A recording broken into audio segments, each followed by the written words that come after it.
Viewers আসসালামু আলাইকুম। রাখি কিচেনের পক্ষ থেকে আপনাদেরকে জানাই আন্তরিক শুভেচ্ছা এবং অভিনন্দন। আজ আমি অতি সহজে অনেক সহজভাবে আপনাদেরকে কিভাবে পোমটা তোলা যায় তা দেখিয়ে দিয়েছি এবং বাসায় পোম কপিটা কিভাবে অতি সহজে বানানো যায় এটাও দেখিয়ে দিয়েছি। যারা কপি প্রেমিক আছেন তারা অনেকেই অবশ্যই অনেক টাকা দিয়ে পোম কপিটা কিনে খেয়ে থাকেন। আশা করি আপনারা যদি এই ভিডিওটা প্রথম থেকে লাস্ট পর্যন্ত দেখে থাকেন তাহলে আর দোকান থেকে কিনে খেতে হবে না। নিজের মনের মতো করে নিজেই ঘরের ভিতরে এই পোমটা তুলে নিজের স্বাদ মতো খেয়ে নিতে পারবেন। এখানে আপনারা যদি অবশ্যই চেষ্টা করেন, নিজেরা চেষ্টা করলে সব কিছুই করা সম্ভব। নিজের মনের মাধুরী দিয়ে মিশিয়ে এই পোমটা তুলে নিজের বাসায় কপি খেতে চেষ্টা করেন বলে আমি এখানে থেকে আপনাদের তাই আজকে যদি পোম কপিটা অবশ্যই আপনারা যদি দেখে থাকেন তাহলে অবশ্যই দেখবেন কিভাবে সহজে বানানো যায়। তাই আমি আজকে আপনাদের সাথে পোম কপি রেসিপিটা শেয়ার করলাম।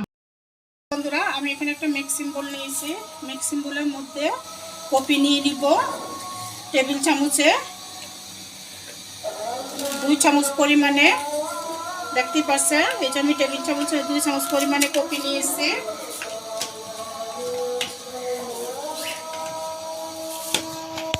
এর সাথে টেবিল চামচে আমি 4 চামচ পরিমাণে চিনি নিয়ে নিব।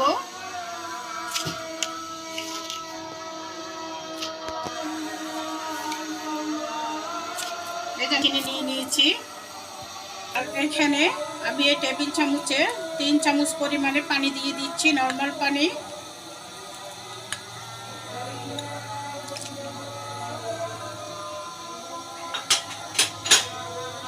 দিয়ে আমি কপিটাকে ভালো করে মিশিয়ে নিব।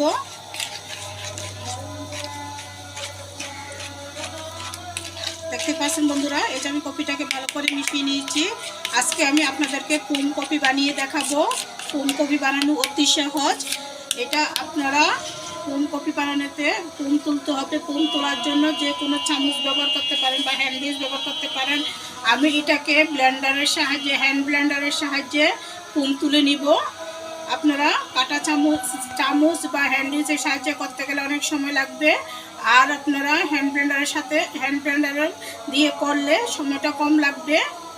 যাদের বাসায় হ্যান্ড ব্লেন্ডার নাই তারা চামচ বা হ্যান্ড ডিশের সাহায্যে কাজটা করে নিতে পারেন। দেখেন বন্ধুরা, এই যে আমি হ্যান্ড ব্লেন্ডারের সাহায্যে এটাকে ব্লেন্ড করে নিব। এই যে আমি হ্যান্ড ব্লেন্ডারের সাহায্যে কত তাড়াতাড়ি এটাকে পোমে পরিণত করে ফেলছি। এটা এখনও ভালো করে পোম হয় নাই, আরও একটু ব্লেন্ড করতে হবে, কিন্তু কালারটা অনেকটা চেঞ্জ হয়ে আসছে। এ পর্যায়ে আমি একটা পেচুলা দিয়ে চারপাশে এগুলো নামিয়ে দিচ্ছি ভালো করে। এই যে দেখতেই পাচ্ছেন, নামিয়ে দিলাম। দিয়ে এটাকে আমি আবারও ব্লেন্ড করে নিব। এটা একবারে ব্লেন্ড করে আমি পোম তৈরি করে নিচ্ছি। এই যে কত তাড়াতাড়ি আমি পোম তৈরি করে নিলাম। এই পোমটা তৈরি করতে আমার 10 মিনিট সময় লাগছে। দেখতেই পাচ্ছেন বন্ধুরা, এই যে দেখেন কত তাড়াতাড়ি। এই যে আপনার 2 টেবিল চামচ কপি দিয়ে দেখেন অনেকটা পোম হয়েছে। এই পোমটা দিয়ে প্রায় 10-12 জনে পোম কপি খেতে পারবে। এই যে দেখতেই পাচ্ছেন বন্ধুরা, পোমের কালারটা অনেকটা চেঞ্জ হয়ে গেছে এবং এটা কতটা সুন্দর, কতটা স্মুথ হয়েছে। এই যে দেখতে পাচ্ছেন বন্ধুরা। তারপর আমি পরবর্তী ধাপে চলে যাচ্ছি। লিকুইড দুধ খুব ঘন করে জাল দিয়ে রেখেছি।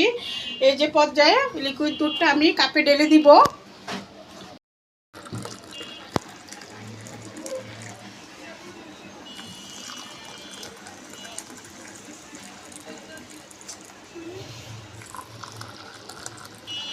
পরিমাণ মতো চিনি দিয়ে দিয়েছি।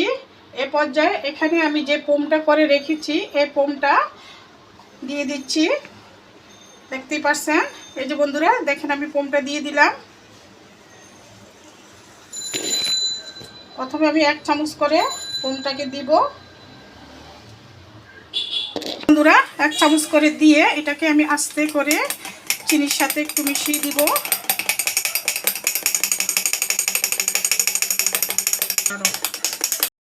আমি আগে যে পোমটা দিয়েছি ওটা ভালো করে কপির সাথে মিশিয়ে দিয়েছি, দুধের সাথে মিশিয়ে দিয়েছি।